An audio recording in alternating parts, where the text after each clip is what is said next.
पूषा विश्ववेदाः स्वस्ति नस्तारक्षो अरिष्टनेमि स्वस्ति नो बृहस्पतिर्दधातु कृष्णिमातरः शुभञ्जावानो विदधे भुजगमयः अनिर्दिवा मानवः सूर्यचक्षुषो विश्वेनो देवा अवसागमन्निः भद्रं कर्णेभिः शृणुयाम देवा भद्रं पश्येमाशभिर्यजत्राः स्थिरैरङ्गैस्तुष्टुवागं सस्तनो बिर्व्यसेमहि देवहितं यदायुः शतमिन्नु शरदो अन्तिदेवा जलसन्तनो नाम पुत्रासो यत्रपितरो भवन्ति मानो मद्यारीरिखतयुर्गन्तोः अदितिर्जौरदितिरन्तरिक्षमदितिर्माता स पिता स पुत्रः विश्वे देवा अदितिः पञ्चजन अदितिर्जातमदितिर्जानित्वाम्माद्योः शान्तिरन्तरिक्षं शान्तिः पृथिवी शान्तिरापः शान्तिरोगधयः शान्तिः वनस्पतयः शान्तिर्विश्वे देवाः शान्तिर्ब्रह्म शान्तिः सर्वगं शान्तिः शान्तिरेव शान्तिः श्याम शान्तिरेधि यतो यतः शान्तिहते ततो नो अभयं कुरु सन्नः गुरुप्रजाभ्यो भयन्नः पशुभ्यः सुशान्तिर्भवतु। को पता होगा, पहले से सूचित कर दिया गया था कि सरल उपाय ज्योतिष के अंदर हम लोग भी जानते हैं कि जो हमारी लग्न पत्रिका है वो हमारे संचित कर्म होते हैं, यानी जो हमारे संचित कर्म हैं उसके हिसाब से आकाश में ग्रहों की स्थिति होती है जब जातक का जन्म होता है और उससे लग्न बनती है। तो लग्न हमारे संचित कर्म हुए, जैसे कर्म होते हैं उसी ढंग से हम लोग जन्म लेते हैं। कौन से परिवार में जन्म होगा, कब होगा और किस जगह होगा, ये हमारे संचित कर्म के द्वारा निश्चित होता है। तो जो लग्न हम बनाते हैं किसी जातक की, वो उसके संचित कर्म हैं, और जो उसका प्रारब्ध है जो संचित कर्मों के द्वारा निर्मित हुआ है, वो प्रारब्ध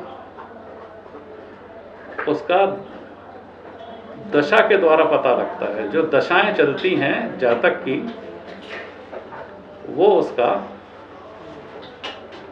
प्रारब्ध है।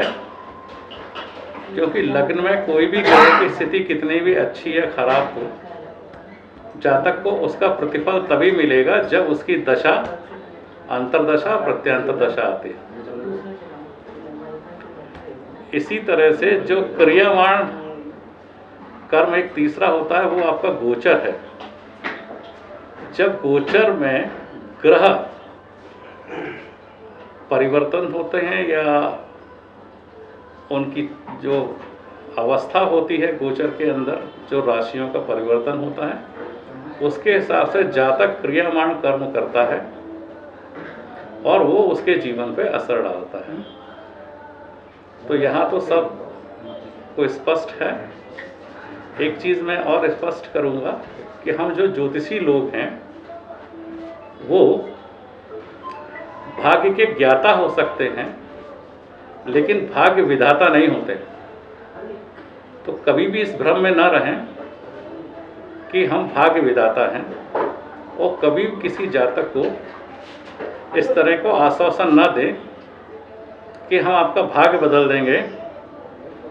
और जैसे आजकल लोग कहते हैं yes I can change the destiny, ये जातक को भी भ्रम में रखता है और ज्योतिषी को स्वयं में भ्रम में रखता है। ये पैसा कमाने की विधि तो हो सकती है, लेकिन ज्योतिष और ज्योतिषी का बड़ा नुकसान होता है। आम जनता को इससे विश्वास उठ जाता है, क्योंकि कोई किसी का भविष्य बदल नहीं पाता है। अब इसमें आते हैं हम सरल उपाय के ऊपर। उपाय जैसे हमारे वैदिक ज्योतिष में दिया गया है पर आजकल उसमें टोने टोटके और जुड़ गए हैं उपाय के नाम पर।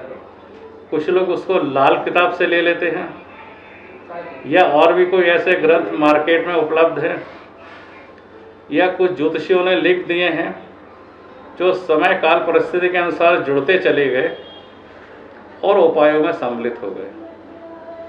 अब जातक के सामने या ज्योतिषी के सामने यह प्रश्न आता है कि उपायों का क्या होगा, क्या भविष्य बदल जाएगा? नहीं, उपायों से कभी भविष्य नहीं बदलता। उपायों को हम क्रियावान कर्म के हिसाब से ले सकते हैं,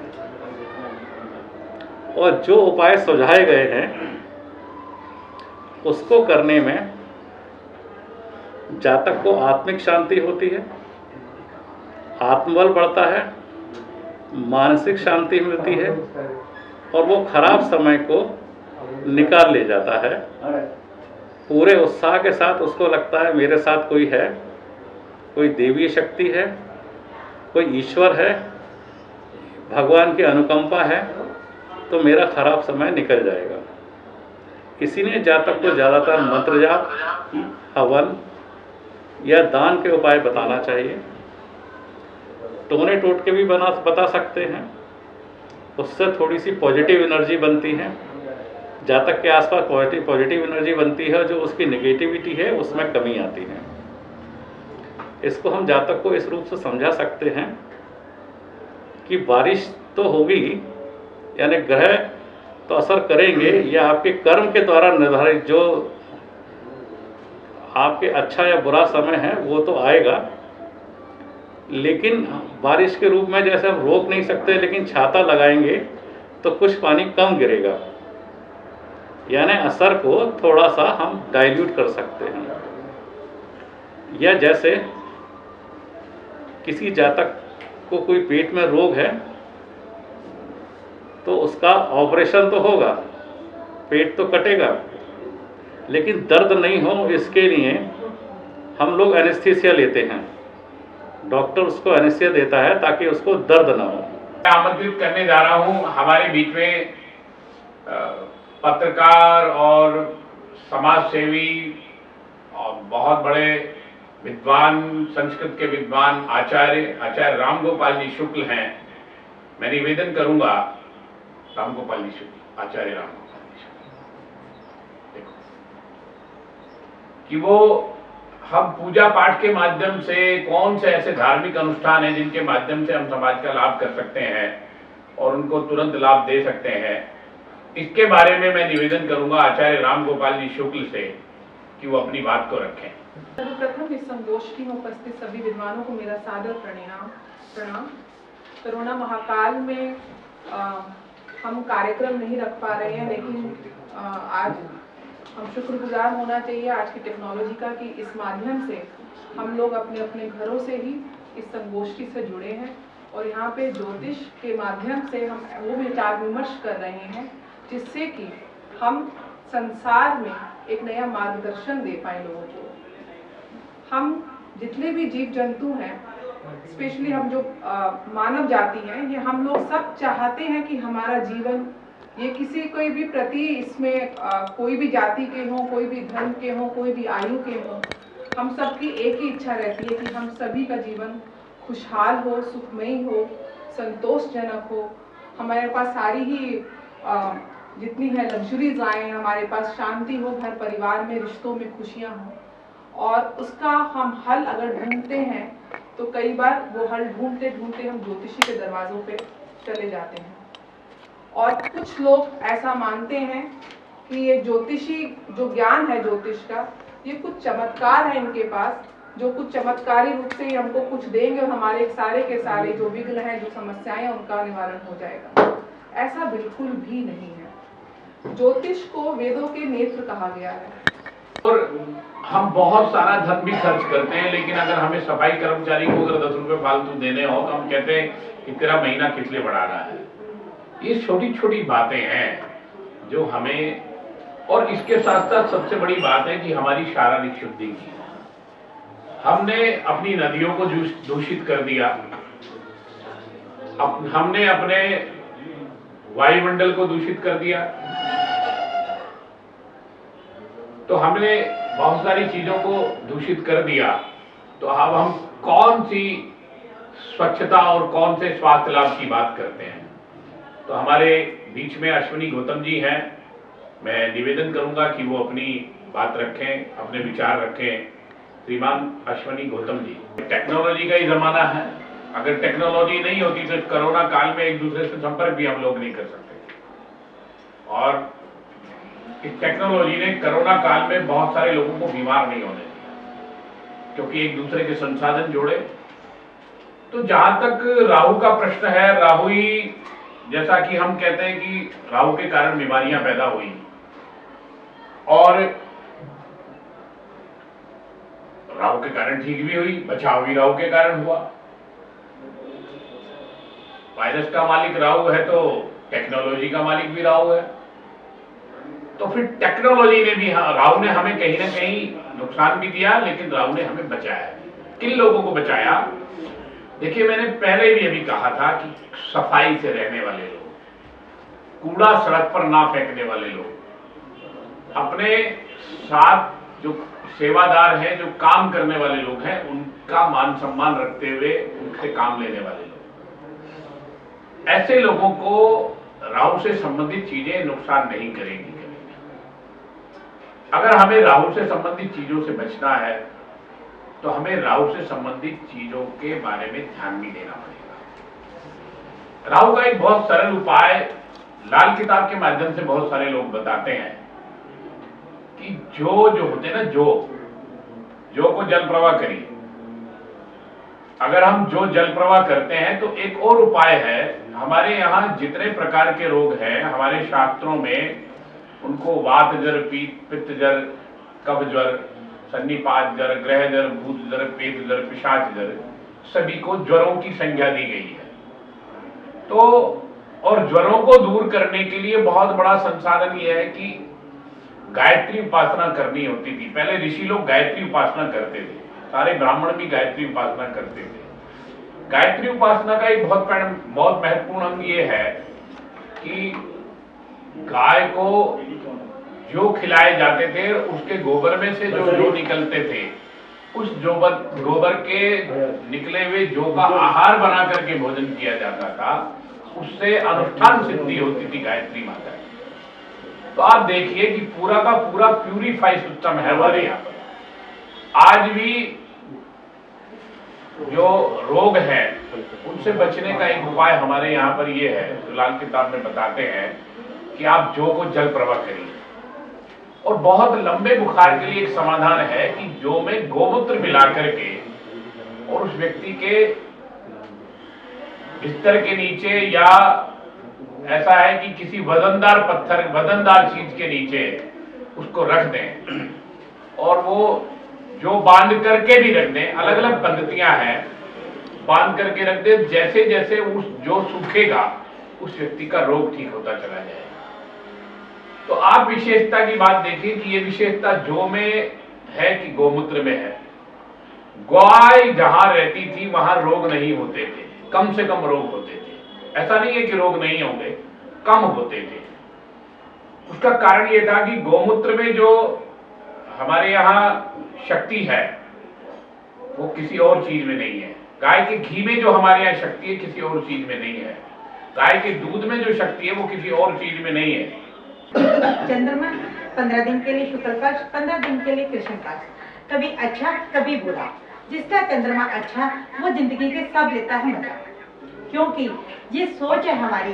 जब चंद्रमा हमारा अच्छा है तो हम बड़ी से बड़ी परेशानी को बड़े आराम से सहन कर लेते हैं, और जब चंद्रमा खराब है तो छोटी सी परेशानी भी हमें हिलाकर रख देती है। और जिसका चंद्रमा पीड़ित है वह कभी अपनी बात पर, किसी एक जने की बात पर विश्वास नहीं करता। उसे कोई एक जना एक बात कहेगा तो वो 10 जनों से उसको कंफर्म करेगा, क्योंकि वो कंफ्यूज है, क्योंकि उसका चंद्रमा पीड़ित है। अब हमें पता तो चल गया कि हमारा चंद्रमा पीड़ित है। अब आता है नंबर एक्शन। एक्शन हमें क्या करना है? हमें ऐसे उपाय करने हैं छोटे छोटे, जिससे कि हम अपने चंद्रमा को ठीक कर सके। जैसे हमें पता ही होना चाहिए कि चंद्रमा शिवजी भगवान को अपना इष्ट देव मानते हैं, तो हमें सबसे पहले शिवजी भगवान की शरण में जाना चाहिए। उनको सुबह दूध जल जो भी चढ़ाना है रोज चढ़ाएं, बहुत अच्छा है। नहीं तो मंडे के दिन तो हमें जरूर चढ़ाएं। बहती नदी के जहाँ पर होते हैं, हम उस समय नदी पार कर रहे होते हैं तो हमें उस समय तांबे का सिक्का नदी में जरूर डालना चाहिए और हमें अपनी माता का कहना मानना चाहिए, उनकी केयर करनी चाहिए, उनके चरण स्पर्श करने चाहिए। तो आपके सब ग्रह ऑटोमेटिकली शांत रहेंगे और ठाकुर जी की कृपा आपके ऊपर बनी रहेगी। बोलो वृंदावन बिहारी लाल की जय। बहुत बहुत धन्यवाद आपका। आपने शास्त्रीय और वैदिक समाधान के माध्यम से आपकी बात रखी। तो हमारा समय भी समाप्त होने को जा रहा है, जैसा कि हमने 1 से 3 के बीच की चर्चा रखने की बात की थी। तो आप सब विद्वानों ने अपना अत्यंत मूल्यवान समय इस कार्यक्रम में दिया और भविष्य में भी मैं सब लोगों का अभिनंदन करता हूं और उन लोगों से क्षमा चाहता हूं जिनको हम आज समय नहीं दे सके, क्योंकि अधूरी बात सुनने का कोई फल नहीं होता। इसलिए जिस विद्वान ने जिस रूप में बात को रखना था रखा। तो अगली परिचर्चा में हम पुनः आपके सामने एक नया विषय ज्योतिष से संबंध लेकर के ही आएंगे और पुनः इस विषय के साथ में आप सबसे भेंट करेंगे। आपका सभी का रिकॉर्डिंग चैनल पे अवेलेबल रहेगी, मां कल्याण टीवी और ये जो कार्यक्रम है मां कल्याणी यूट्यूब चैनल टीवी है, उस पर आप इसको देख सकते हैं। जिन विद्वानों ने अपने शोध रखे हैं हमारे बीच में, आशुतोष जी और Gupta ji, Vijay Shankar ji, doctor Shailendra ji, Ashwani Gautam ji, doctor Y राखी जी, राकेश जी, आशुतोष आचार्य जी, मीना सलमान जी, डॉक्टर महेश जी, महेश जी, तो ये सब पुराने विद्वान हैं। और मैं डॉक्टर नीति, अरविंद मिश्रा जी, डॉक्टर राजेश ओझा जी किसी परिस्थितिवश हमसे नहीं जुड़ पाए, थोड़ी देर के लिए जुड़े थे, शायद उनके सिग्नल्स की कमी है, दिल्ली से बाहर हैं वो। तो मैं सभी विद्वानों का धन्यवाद करता हूँ और अभिनंदन करता हूँ कि भविष्य में हम इसी प्रकार के संवाद के माध्यम से जनता का लाभ हो, इस पर हम चर्चाएं करते रहेंगे। तो अगला जो विषय होगा उसके लिए आपके मन में भी अगर कोई विषय हो, प्रश्न हो, तो आप अरुण जी को मैसेज कर सकते हैं, मुझे कर सकते हैं और प्रयास करेंगे कि हर सप्ताह हम इस प्रकार से जुड़ें और इस पर चर्चा करें। तो आप सभी का अभिनंदन, आप सब लोगों का हृदय से धन्यवाद, आपका आभार, नमस्कार, जय भारत, वंदे मातरम, जय ज्योतिष, धन्यवाद।